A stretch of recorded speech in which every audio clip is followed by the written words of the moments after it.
So மக்கள் வந்து என்கிட்ட வந்து ஒரு விஷயம் சொன்னாங்க. என்னன்னா வந்து, எல்லாத்தோட உன்னோட சேம் ஃப்ரீக்வன்சி படம் தான் வந்து நான் வந்து டாப் லிஸ்ட்ல வைப்பேன்னு சொல்லி சொல்லியிருந்தாங்க.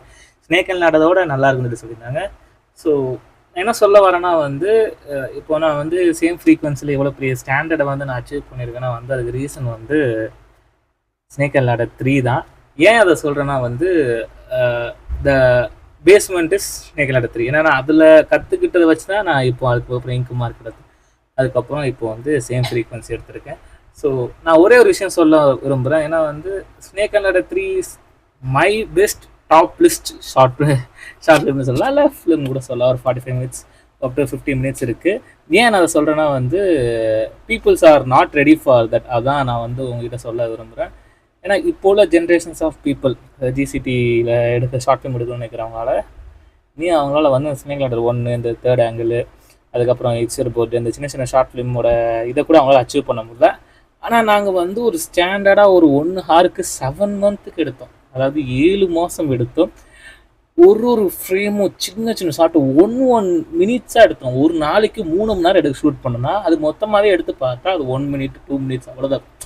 சின்ன சின்னதாக எடுத்து அவ்வளோ பெரிய 1 ஹவருக்கு நாங்கள் கொண்டு வந்தோம். அதோட ஒர்க்ஸ் வந்து ரொம்ப ஜாஸ்தி. அது இல்லாமல் வந்து எனக்குன்னு எந்த டெக்னீஷியன்ஸும் கிடையாது, எந்த ஒரு பேக்கும் கிடையாது. அதை எடுக்க போகும்போது என்னோட டீம்மேட்ஸே சொன்னாங்க, வேண்டாம் விட்டுரு, இதோட ஸ்டாப் பண்ணிக்கோ, இதுவே போதும், நல்லா தானே எடுத்திருக்கேன், இது வரைக்கும் நல்லா தான் எடுத்துருக்கேன், ஏன் டக்குன்னு இவ்வளோ பெருசாக போகிறேன், புதுசாக லைட் செட் பண்ணுறோம், புதுசாக நிறைய விஷயங்கள் கற்றுக்கிட்டு அதில் இம்ப்ளிமெண்ட் பண்ணுறோம். ஸோ அதனால் வந்து இது வேண்டாம், எடுக்க முடியாதுன்னு தான் சொன்னாங்க. ஏன்னா என்கிட்ட அவ்வளோ பெரிய கேஸ்ட் இல்லை, இன்னி நான் வந்து பாதி ஸ்கிரிப்டை எடுக்காமையே வச்சுருக்கேன். ஸோ அப்படிங்கும்போது வந்து அவ்வளோ பெரிய மென்டல் ப்ரெஷரை வந்து 1 மேன் ஹேண்டிலாக வந்து ஹேண்டில் பண்ணுறோம். ஸோ அது ஒன்று இருந்துச்சு. இன்னும் வந்து என் லைஃப் டைம் செட்டில்மெண்ட்டாக ஒரு ஜிசிடியில் ஒரு ஸ்டாண்டர்டை செட் பண்ணதுன்னு எடுத்த ஷார்ட் ஃபிலிம் வந்து 1 ஹவர் நான் எடுத்தது வந்து ஸ்னேக் அண்ட் லேடர் 3 தான்.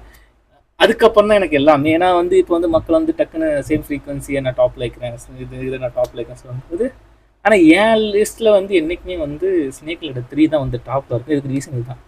இப்போ உள்ள ஜென்ரேஷன்ஸ் ஆஃப் பீப்புள்ஸ் வந்து இதுவே அச்சீவ் பண்ண முடியாது. நார்மலாக தேர்ட் ஆங்கிள் அதுவே அச்சீவ் பண்ண முடியாதப்போ, இன்னும் ஒரு 10 இயர்ஸ் ஒரு 15 இயர்ஸ்க்கு அப்புறம் இந்த ஜிசிடியில் ஷார்ட் ஃபிலிம் எடுக்கணும்னு நினைக்கிற பர்சன்ஸ் வந்து இந்த மாதிரி ஸ்னேக் அண்ட் லேடர் 3 இந்த மாதிரி 1 ஹவர் நாங்கள் எடுக்கணும்னு ட்ரை பண்ணுவாங்க. அன்னைக்கு மக்கள் ஃபெயில் ஆவாங்க, அன்னைக்கு புரிஞ்சுப்பாங்க நான் ஏன் வந்து ஸ்னேக் அண்ட் லேடர் 3 வந்து பெஸ்ட்டுன்னு சொன்னாங்க.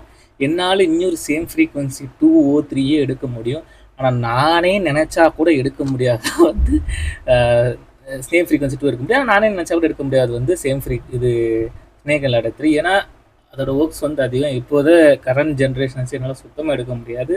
அப்போது ஒரு வெறி இருந்துச்சு. அப்போது ஒரு